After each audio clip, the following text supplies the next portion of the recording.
Oseas capítulo 4, el último versículo 19. Y vamos a entrar entonces al capítulo 5 y esperamos terminar el capítulo 5 hoy con el mensaje de cómo Israel ha abandonado a su Dios. Vamos a ir también al libro de los Reyes, a Segunda de Reyes, para ver un poquito de cómo este mensaje de Oseas encaja en la historia de Israel. Después les voy a dar los pasajes, pero vamos a ir a Segunda de Reyes y ustedes conmigo van a hojear desde el capítulo 13 en adelante. Así que vamos a ver varios capítulos de los Reyes, de Segunda de Reyes, capítulo 13 en adelante, para que veamos desde la perspectiva divina, desde la perspectiva histórica, lo que está sucediendo acá en medio de Israel. Que cuando Dios levanta un profeta y da su mensaje, no es que Dios está haciendo, por cualquier cosita se está enojando y no los deja vivir en paz. Y Señor, mira, por lo menos te están sacrificando, te están sirviendo. ¿De qué tanto te quejas? ¿No? De tu pueblo. Por lo menos si cumplen en los sacrificios, si cumplen en los diezmos, si cumplen en las cosas que tú has mandado en tu ley, aunque no tengan las ganas de hacerlo, como tú dices, de corazón, aunque se peleen entre ellos, extorsionen, por lo menos mira las cosas positivas que hace y no te cojas las cosas negativas. Pero esto tiene historia. Sí, y esto tiene historia con Israel y es por eso que los voy a llevar después de que terminemos el capítulo 5 a Reyes, para poder ver la historia, el marco, digamos, de lo que estamos viendo acá, el panorama grande, para poder entender de dónde viene Dios hablando. Entonces la Biblia, ya que es un libro que estamos viendo acá, el Antiguo Testamento, es un libro que fue escrito para Israel, ¿no? Porque directamente Dios hizo pacto con ellos y negoció con ellos.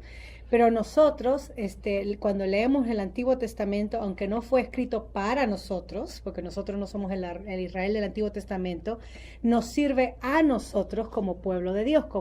Así que no podemos descartar el Antiguo Testamento diciendo esto ya no tiene nada que ver con mi vida, porque eso fue para ese pueblo irreverente, necio del Antiguo Testamento y yo no soy Israel. Pero aunque no fue directamente para nosotros, como las cartas a los Gálatas, no estábamos nosotros en Galacia cuando se escribieron esas cartas, pero nos sirven a nosotros en nuestro crecimiento y entender la voluntad de Dios para nuestras vidas. Y eso es lo que queremos entender, cuál es la voluntad para nosotros ahora, en este siglo, en este tiempo. Sí, hermanita. Y hacia allá vamos. Okay. Miremos Oseas capítulo 19 en adelante, 4:19 hasta el 5 en adelante. Y lo que hemos estado hablando desde el capítulo 4 es que esta unidad, que es del 4 al 11, todos esos capítulos es una unidad, habla sobre cómo Israel, o sea, el imperio del norte, ha sido infiel a su Dios. Y empezó narrando sobre la historia de Gomer y Oseas. Así como Gomer fue infiel a Oseas, así la casa de Efraín, Israel, ha sido infiel ante su Dios. Y entonces comienza a detallarnos que la infidelidad empieza desde el liderazgo, desde el sacerdocio. Si ellos no enseñan la ley de Dios, si ellos no aman a Dios, es lo que se ha hablado, entonces el pueblo no va a tener entendimiento de lo que Dios quiere para su vida. Y hemos tratado de diferenciar de que no es que el pueblo no sabía acerca de la ley de Dios, lo sabía intelectualmente, conocían la ley, pero no hacían de ese conocimiento parte del diario vivir en sus vidas, no se regían bajo esa ley. Entonces, el ejemplo que les di clásico es que muchas veces nos preguntamos por qué nuestros jóvenes, si crecen en la iglesia, si nacen en el evangelio, ¿no? En hogares cristianos, como es cuando son adultos, deciden apartarse. Y uno puede decir, ellos conocen muy bien la palabra, pues se conocen las historias bíblicas, se conocen el mensaje de la cruz, pero ¿por qué no viven de acuerdo a Dios? Es porque no lo conocen a Dios. Y ese era el estatus de Israel en aquel tiempo. Conocía acerca de Dios, de Israel, pero no lo conocía íntimamente para tener una relación con Dios donde Israel se dejaba regir su vida bajo la voluntad de Dios, porque ellos vivían como les daba la gana, sacrificando, adoptando prácticas cananeas, culto a la fertilidad, la buena suerte, etcétera, etcétera. Eso es lo que estábamos viendo. Entonces Dios se levanta y dice que vendrá a ellos en juicio, ¿okay? En venganza. Ese es el tema que hablamos. La palabra que se usa y se repite es fornicar, porque el pueblo ha fornicado, la tierra ha fornicado, entonces Dios los echará. Versículo, pueden ver ahí desde el versículo 11, 12, ustedes pueden contar la palabra fornicar cuántas veces se repite, 13, 14, ¿okay? Y habla entonces que el pueblo cae por falta de entendimiento, de conocimiento íntimo de Dios. ¿Okay? Ahí nos quedamos la semana pasada. Entonces continuemos con el versículo 19, porque esto es lenguaje de juicio, de que está hablando, es lenguaje metafórico, versículo 19. 4:19, donde dice que el viento los ató en sus alas y de sus sacrificios serán avergonzados. Y este lenguaje metafórico sobre el viento estar atado en sus alas, está hablando sobre cómo ellos, y por eso vamos más adelante a ir a Reyes, Segunda de Reyes, cómo ellos han hecho las alianzas con las naciones paganas. Porque uno de los cargos de Israel es que hizo alianzas con Asiria, con Damasco. ¿Okay? Entonces, por hacer alianzas, nosotros decimos, se han metido en camisa de 11 varas, para decir, se han metido en lío, en problemas. Entonces, acá con si ustedes me acompañan ahí, versículo 9, el viento los ató en sus alas, está diciendo que ellos mismos se han enredado en sus propios pecados por hacer alianzas que Dios no quiso que hicieran con estas naciones alrededor que eran paganas. ¿Okay? Entonces se han enredado y es por eso que serán avergonzados ellos. No importa cuánto sacrifiquen, cuán religiosos sean, Dios los avergonzará. ¿Okay? Y es por eso que habla de juicio eminente. ¿Okay? Miren el capítulo 5, Oseas capítulo 5, bienvenido Hugo, Oseas capítulo 5, porque habla sobre el juicio eminente que Dios traerá sobre Israel y sobre Judá, porque se menciona Judá. ¿Okay? Por la constante rebelión, tomen atención a esa palabra constante, no es que Dios es un Dios impaciente, que porque una vez se rebelan ya Dios le manda juicio. Estamos hablando de años tras años de Dios de tratar con su pueblo. Por la constante rebelión, el juicio del Señor viene. Y Dios entonces condena estas prácticas paganas. Y empieza condenando nuevamente a los sacerdotes y a la familia real, a los dirigentes del pueblo. Miren conmigo, miren cómo empieza el versículo 1. Sacerdotes, ya lo hemos leído, por eso que vamos solamente a repasar. Sacerdotes, oír esto y estar atentos. Esto es algo común entre los profetas que hablan al oír. Oír Israel, Jehová vuestro Dios uno es, que es el llamado a prestar atención cuando la ley era leída. Antes de entrar a la tierra prometida, Moisés, en el capítulo 5, 6, 7 de Deuteronomio, habla sobre oír a Israel, la ley de Dios. Entonces acá cuando usa ese mismo lenguaje de oír y estar atentos, quiere decir que Dios va a hacer algo si ustedes no cambian su actitud. Presten atención, ¿no? Entonces, casa de Israel, casa del rey, escucha. ¿Ven cómo se repite eso? Y entonces, ¿qué es lo que viene? Juicio. ¿Okay? Y se menciona 3 lugares. Han hecho lazo en Mizpa, tendida red sobre Tabor. Y miren, y haciendo víctimas han bajado hasta lo profundo, por tanto yo castigaré a todos ellos. Ahora, el lenguaje de juicio en el Antiguo Testamento, y esto es importante porque en el Nuevo Testamento nosotros podemos malentender esto. En el Antiguo Testamento hay un lenguaje metafórico que habla que el día del Señor, y esto es algo que el pastor estuvo predicando hace 2 domingos en 2 de Pedro, sobre la venida del día del Señor. Pero el pastor habló sobre la segunda venida. Pero en la Biblia, aparte de la segunda venida, tenemos varios días del Señor, no uno. Y está hablando de día de juicio, día de venganza. ¿Okay? El día del Señor en el Antiguo Testamento, en los profetas, es día de venganza, día de juicio, día que Dios visita a su pueblo a través de castigo por la desobediencia. Y entonces Jesucristo usó este lenguaje de día del Señor para hablarles en el sermón ese del Mateo 24, sobre cuando los discípulos le preguntan y le dicen, miren el templo, qué hermoso que es, Señor, magnífico. Y Jesucristo le dice, de cierto os digo que no quedará piedra sobre piedra. Es el lenguaje de juicio, porque vendrá, ¿no? Muchos cristos, plagas, esto, el otro, nación contra nación, y de ahí habla sobre un fin. Y muchas veces confundimos y pensamos que habla del fin del mundo. Pero cuando leemos ese pasaje en el contexto de Jerusalén, está hablando del fin de la adoración del templo. Cuando los romanos entraban 70 años después, y esto se cumplió, porque Jesucristo dice, de cierto digo que no pasará hasta que esta generación todo se cumpla. Entonces tenemos que entender el lenguaje que usó nuestro Señor Jesucristo, que es el mismo lenguaje de los profetas, donde Dios vendrá a juicio contra su pueblo. ¿Y cuál fue el juicio de Israel en el tiempo de Jesucristo? Es de haber rechazado al Hijo de Dios, porque no entendieron los días de la visitación de Jehová, como los profetas lo predijeron, y rechazaron al Hijo de Dios y lo mataron al Hijo de Dios, cuando los sacerdotes le hicieron ese juicio ilegal en la madrugada antes de entregarlo. Dignos le encaraban, si tú eres el Hijo de Dios, el Mesías, el Hijo del Altísimo. Y Jesucristo no respondía hasta que les dice, ustedes lo han dicho.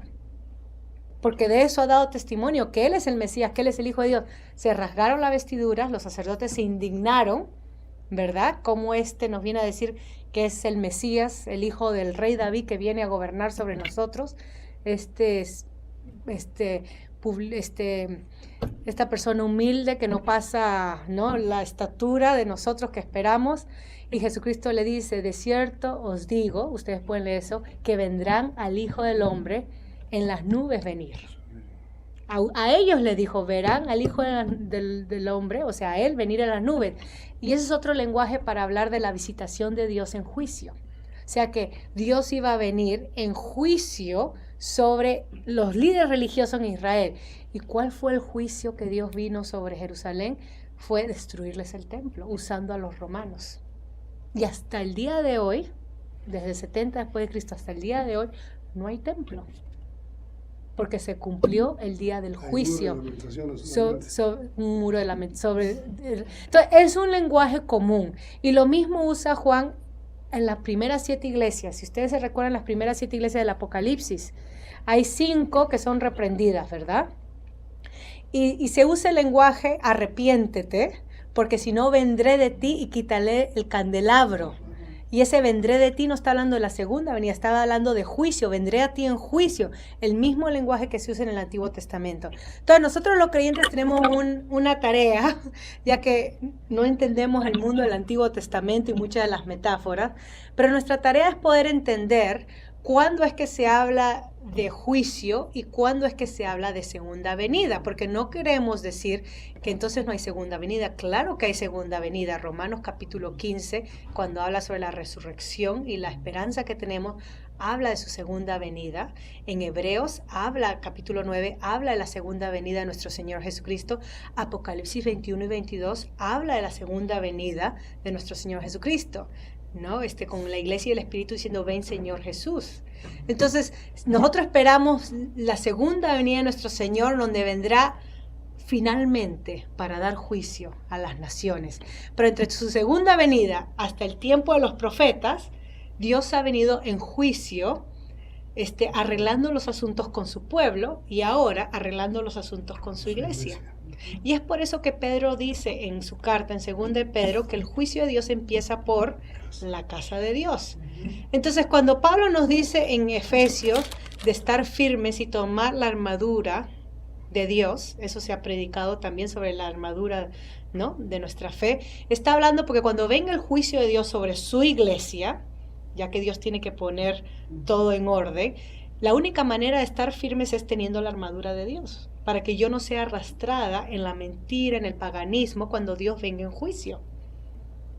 Si llega, yo no sé, pero en años pasados, cuando llegaba lamentablemente gobiernos oprimiendo, como hoy también, a los creyentes, antiguamente gobiernos comunistas, ahora gobiernos musulmanes, o terroristas, o rebeldes, como queramos llamarlo, persiguiendo y oprimiendo a los cristianos, ¿no? Y nosotros no entendemos ni podemos concluir es el juicio de Dios sobre esa iglesia, porque sería macabro nosotros hacer mofa de la persecución.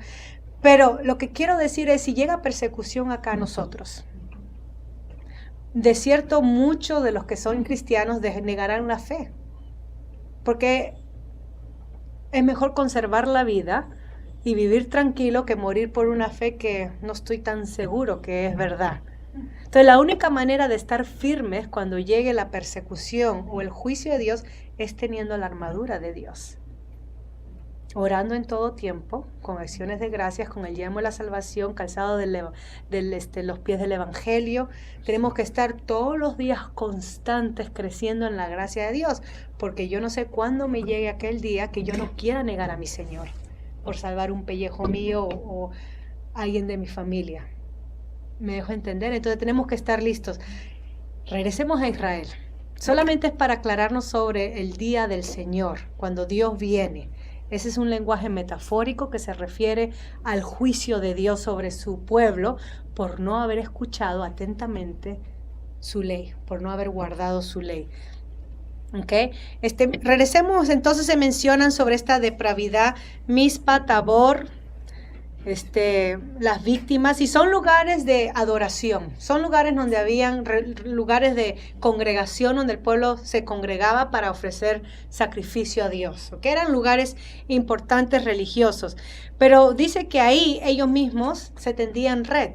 Ven ahí versículo 1 al final, y red tendida sobre Tabor, y haciendo víctimas han bajado hasta lo profundo, por tanto yo castigaré a ellos. ¿Y qué está diciendo ahí el escritor, el profeta? Que ellos, en estas prácticas paganas de adorar a otras deidades con Dios, haber mezclado estas prácticas paganas, ellos mismos se estaban poniendo la soga en el cuello, listos para condenar. Se estaban condenando. Ellos mismos se estaban condenando. O sea, como una red, se ha entendido la red. Por eso Dios dice, y por eso los castigaré, por su infidelidad. Versículo 3 habla de cómo Dios conoce a Israel, pero ellos no lo conocen. Y ahora cuando lea el pasaje de Segunda de Reyes van a ver esto más aclarado. Y miren, te has prostituido y te has contaminado. ¿Okay? Esa era la condición del pueblo, la misma condición de Gomer. ¿Okay? Versículo 4, ¿cuál era la intención del corazón de ellos? ¿Qué había en su corazón? No pensaban convertirse a Dios. No. A pesar de que Dios le mandó profeta tras profeta, señal tras señal, los salvó, les mandaba juicio. A pesar de todo eso, sus obras eran tan malas que no les permitían regresar a Dios. Y esa palabra regresar es la palabra arrepentirse. Acá Israel es personificado como una nación idólatra, ¿no? Y es tan idólatra que eran malos, estaban llenos de maldad. Y acá podemos hacer una conexión que la idolatría, uno dice que raíz de todos los males es amor al dinero, ¿verdad? Eso es lo que nos dice Pedro en segunda de Timoteo. Pero la idolatría es una raíz bien asentada para dar fruto de maldad. O sea, todos somos pecadores y todos tenemos la capacidad de hacer mal o hacer el bien. Todos nosotros. Pero cuando yo no le doy a Dios el lugar que Él se merece en mi vida, como el único que me sustenta, mi adoración, etc., y yo pongo a otras personas, a otras cosas ahí en lugar de Dios, entonces soy dada a la idolatría, y eso significa que soy propensa a hacer más mal que bien. Caigo en la maldad, porque al fin yo termino poniendo mis propias leyes. Descarto a Dios, descarto su ley, y entonces yo comienzo a seleccionar las cosas, como venía diciendo la semana pasada, las cosas o las leyes que a Dios me conviene mantener, y aquellas leyes o principios que no me conviene mantener porque no me gusta y yo lo hago así a mi manera. Entonces, escogemos y sacamos pasajes de la Biblia, ¿no? Somos muy vehementes, muy radicales con ciertos textos, legalistas, pero otros textos los dejo a un lado. No me conviene. ¿Me dejo entender?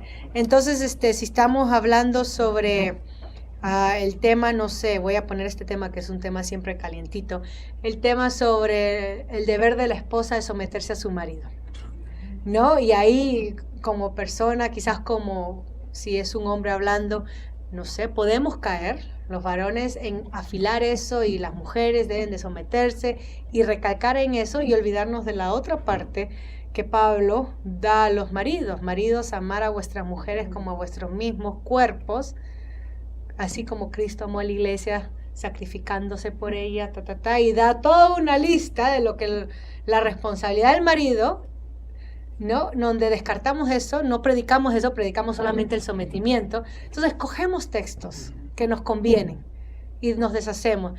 Israel cayó en eso. Ciertas cosas guardamos, las fiestas guardaban muy bien, le encantaba la pachanga y los sacrificios y las bebidas y comidas, hay que tomar vino y todo eso, ¿no?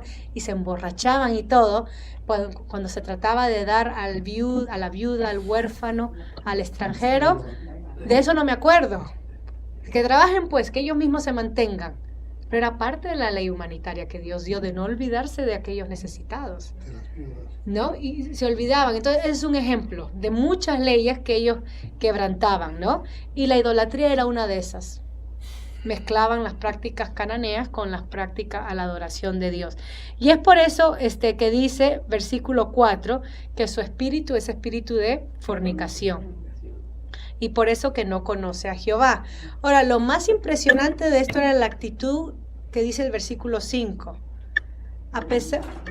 Y ahí nos habla de una actitud que nos mata a todos. La soberbia.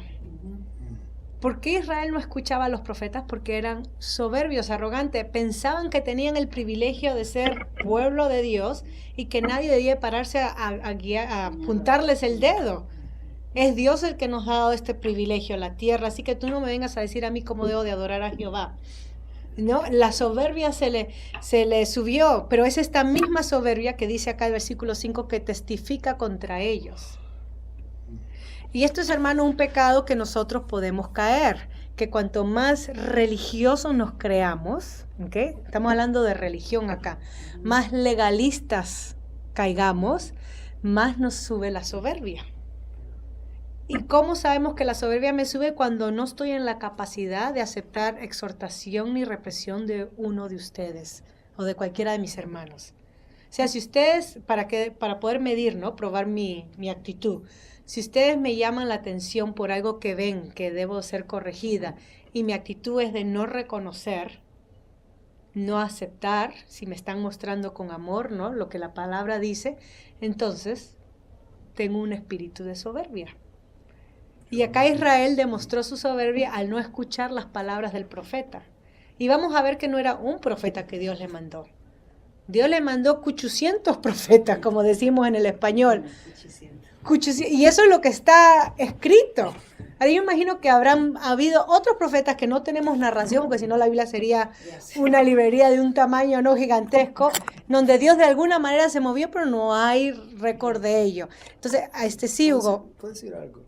Esto me río y me hace reír, a la misma manera me hace sentir cómo era Israel.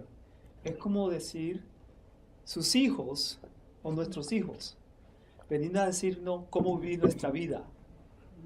Eso es ridículo, eso es como, ¿cómo? Tú me vas a decir a mí cómo vivir la vida y yo, o es que te crié a ti. Eso, yo pienso que eso así se sentía Israel, que ellos sabían cómo vivir, eran los padres, y alguien le estaban diciendo a ellos cómo vivir su vida. Uh-huh. Yo siento que eso se siente como incómodo, y como es como mi hijo que tiene 10 años me va a decir a mí, que yo tengo como 40 y pico, cómo vivir mi vida. Sí, es incómodo, pero en este caso es Dios que les está diciendo, Ya, ¿verdad? pero así era Israel. Eso es lo que estoy están diciendo. diciendo la verdad. Sí. Que es lo peor. Yo no acepto que me reclamen lo que es la verdad. Claro. Entonces, ¿por qué me enojo? Claro. Si veo que una criatura, como estás diciendo tú, me está reclamando algo, es porque lo que estoy diciendo es bien malo. ¿Entendés? Porque es una criatura, ¿cómo puede razonar a la medida mía? Porque yo me siento lo superior. Claro. Por eso Israel se sentía superior, por eso yo estoy diciendo. Lleno de arrogancia, sí. Lleno de arrogancia. Lleno de... Para nosotros yo digo eso, para nosotros ver, podemos ver cómo ellos se veían. Si ponemos esa ilustración, ese ejemplo.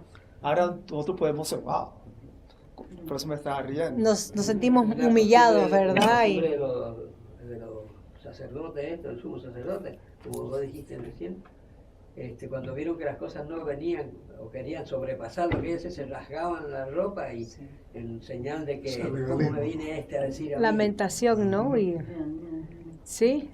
Y eso estaba en la esencia de Israel, ¿no? Porque como les decía la semana pasada, Dios los escogió y era un pueblo elegido, pero era una elección con responsabilidad, para que sean misioneros a las naciones. Ellos tomaron su elección como un privilegio y no como una responsabilidad. Entonces se quedaron, ¿acaso nosotros somos el grupo especial? ¿No? Que nadie puede entrar más los que estamos acá nosotros. ¿Qué nos importa a las demás naciones que se pierdan? No se pueden morir, la actitud de Jonás cuando Dios le dijo, vete a Nínive. Allá no, güey, son nuestros enemigos. Es que se olvidaron, ¿por qué los escogí entonces? Dice Dios, los escogí para que sean real sacerdocio, nación santa, en medio de una generación o nación que se está perdiendo, porque el plan de Dios fue rescatar a la humanidad. Es el plan de Dios, no rescatar unos cuantos con los dedos, rescatar a la humanidad. Ahora, uno decide vivir para Dios o vivir para uno. Entonces, al final, cuando venimos al juicio de Dios, cuando nuestra vida pasa delante de la presencia de Dios, Dios al final nos da lo que nosotros escogimos acá. Si acá yo escojo vivir mi vida y olvidarme de que Dios existe, entonces allá Dios no me va a violentar para que viva con Él eternamente. Dios me va a dar lo que yo escogí acá, que es separación de Él eternamente, que es lo que llamamos infierno. En cambio, si acá yo decido vivir mi vida para Dios, cuando pase a la otra vida, a la vida eterna, Dios me va a dar eso. Él, su presencia, que es el regalo máximo de bendición que tenemos, ¿no? Vivir con Él eternamente. Entonces Dios honra nuestras decisiones, ¿no? Nos ha dado el libre albedrío. Pero su deseo es de Él que todos lleguemos a conocerlos, que todos llegamos a salvación. Por eso que Juan nos dice, de tal manera Dios amó al mundo, no unos cuantos, para que todo aquel que crea en Él no se pierda, mas tenga vida eterna. Sí, María. Quizás. Ok, miren, estamos entonces, capítulo 5, el versículo 5 sobre la soberbia y cómo tropiezan entre ellos. Y entonces se introduce a Judá. Judá también tropezó. Y cuando lean ustedes la parte de Reyes, van a ver que parte de la historia es que Judá intentó extenderse hacia el norte con la ayuda del rey de Asiria, quitándole los límites a Israel, ¿no? Es como que Perú quiera crecer, digamos que Colombia o Ecuador entre en conflicto con Bolivia y Bolivia esté ganando Ecuador y Perú entonces aprovecha en ganar territorio sobre Ecuador ya que su hermano está ocupado en la guerra y está siendo derrotado. Entonces Judá fue medio traicionero al expandir sus bordes cuando Israel estaba en conflicto. Eso es lo que vemos en Reyes. Tácticas políticas, ¿no? Y comunes en la historia de la humanidad. Pero entonces Dios no se le escapa esa. No se le escapa y dice también que Judá también tropezaron con ellos. O sea, los dos se maltrataron mutuamente. Y también en la idolatría, etcétera. Eso lo vamos a ver cuando leamos Reyes, ¿ok? Entonces, andarán, versículo 6, buscando a Dios para ofrecerle sacrificios con sus animales, pero no lo hallarán porque Él se apartó de ellos. Y este lenguaje que Dios se apartó de ellos es cuando Dios viene en juicio. Dios va a venir en juicio sobre ellos y Dios va a dejar que sean castigados. No va a hacer nada por evitarlo, de que sean castigados. Es el significado de apartarse, ¿no? No es que Dios se va a la luna y se olvida de lo que pasa en la tierra, sino que Dios dice, ahora viene el castigo sobre ustedes, yo no voy a hacer nada, que siga su curso. Entonces, cuando Jesucristo estaba en la cruz, nuestro Señor Jesucristo dijo, Señor mío, ¿por qué me has desamparado? No es que Dios se fue a Marte de vacaciones mientras que su hijo sufría la tortura en la tierra, es que Dios no impidió que muriera en la cruz. Él dijo, este es el juicio que debe pasar mi hijo por amor a la humanidad. Entonces Dios se aguantó ahí, aunque Él podía mandar ángeles, como dice nuestro Señor Jesucristo, para que eviten su arresto y su ejecución, pero el Señor, viendo el bien que estaba sacando para todos y el amor, dejó que su hijo muriera en nuestro lugar. Entonces, en ese sentido, Dios se aparta. No es que literalmente se va, sino que no hace nada por evitar el castigo sobre su pueblo. Y el castigo que pasó Israel del norte fue que los asirios se los llevaron cautivos, ¿no? Y vamos a ver por qué sucedió en etapas. Cuando leamos Reyes, el cautiverio no sucedió así. Sucedió en etapas. Tanto que habían podido arrepentirse. No, esto nos dijo el profeta, ay Señor. Pero cuando leamos Reyes van a ver que a pesar de eso, seguían adorando a otros dioses. Versículo 7, entonces, ¿contra quién pecaron? Contra Dios. Y estos que engendraron hijos extraños eran los sacerdotes mismos que estaban en el culto de la prostitución en el templo, donde tenían hijos, nosotros diríamos, fuera de matrimonio con prostitutas. ¿Okay? Entonces, tenían hijos extraños fuera de la institución del matrimonio, y Dios dice, bueno, parte del juicio serán consumidos también. Y habla sobre solo un mes serán consumidos ellos y sus heredades, que en poco tiempo Dios vendrá sobre ellos. O sea que ya estaba a la puerta el juicio. Sí, María, ya estaba a la puerta. Déjame poner. Para la próxima semana vamos a continuar con los partes de Reyes, que ahorita les voy a dictar para que lo lean en casa y así como tarea. Pero déjenme terminar con esta parte de que contra Dios prevaricamos, hijos ilegítimos.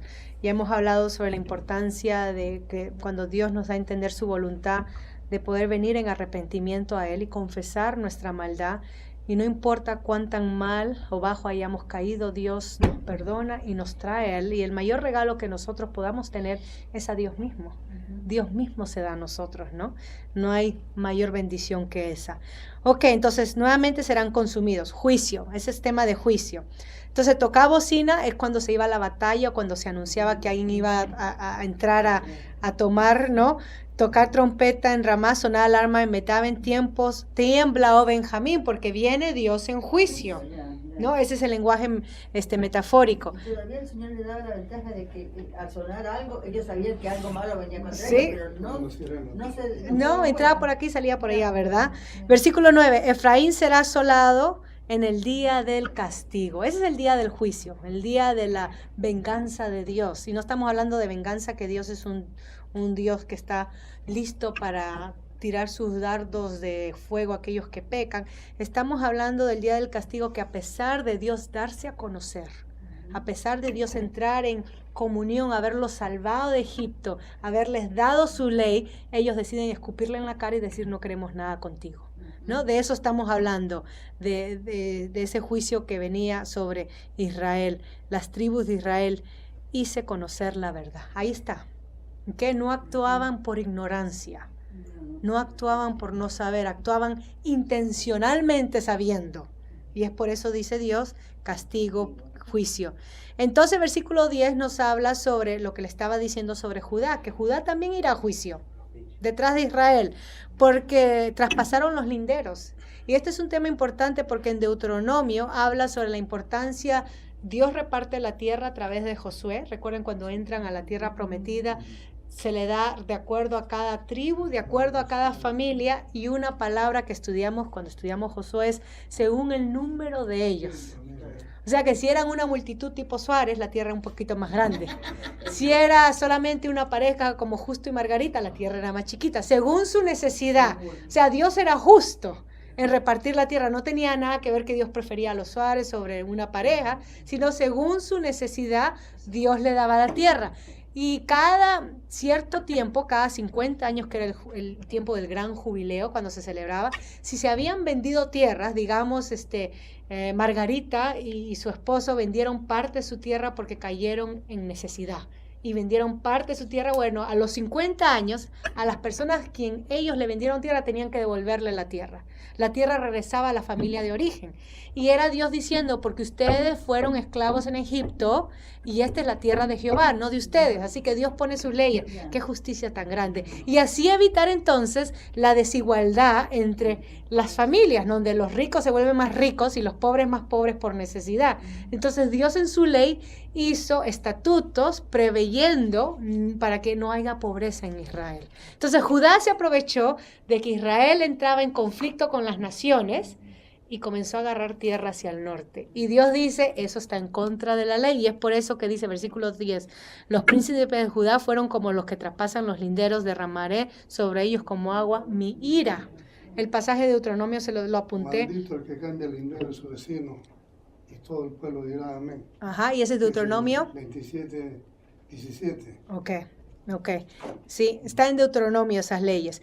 Termino entonces. Efraín es vejado, quebrantado en juicio porque quiso andar en pos de vanidades.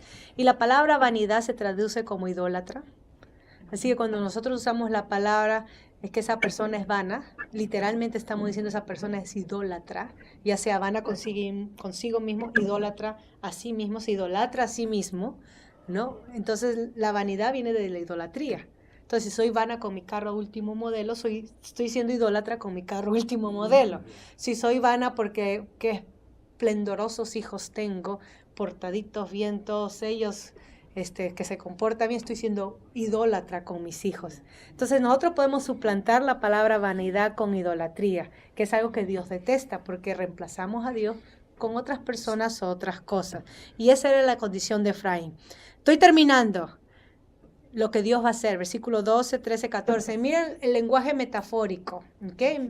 Dios se va a convertir será como polilla Efraín, como carcoma la casa de Judá. Él mismo se encargará de, en un sentido, derribarlos, terminar con ellos, ¿ok? Y verá Efraín su enfermedad y Judá su llaga. Irá entonces Efraín a Siria. Esa es la parte que les van a leer ustedes en Segunda de Reyes. Y enviaré al rey Jareb, mas él no podrá sanar ni oscurará la llaga. Porque yo seré como león a Efraín y como cachorro de león en la casa de Judá. Yo arrebataré y me iré, tomaré y no habrá quien liberte. Y en un sentido metafórico, Dios está hablando en lenguaje de destrucción, de castigo. Dios será león para ellos. Pero cuando lean Reyes, literalmente Dios mandó leones. ¿Ok? Cuando lean Reyes, tomen atención a eso. No queremos asustarnos. Esto es lo que Dios les está diciendo a Israel. Pero la sabiduría de cuando la santidad de Dios es quebrantada. Cuando yo me burlo de la santidad de Dios. Pablo habla en Gálatas que Dios no puede ser burlado. Todo lo que el hombre sembrara, ese cosechara, ¿verdad? En Gálatas capítulo 6. Que Dios no puede ser burlado. Cuando yo me burlo de la santidad de Dios pensando que no va a haber consecuencias, que a Dios no le importa cómo yo viva, que yo puedo hacer esto, aquello, etcétera, intencionalmente hablando, debo de tener miedo porque sí vendrá juicio y consecuencia a mi persona y a los que están a mi alrededor. Y no es para asustarnos, es para poder venir a Él en arrepentimiento, ¿no? Es la idea, venir a Él en arrepentimiento. Hebreos dice, capítulo 4, versículo 12, que podemos acercarnos al trono de la gracia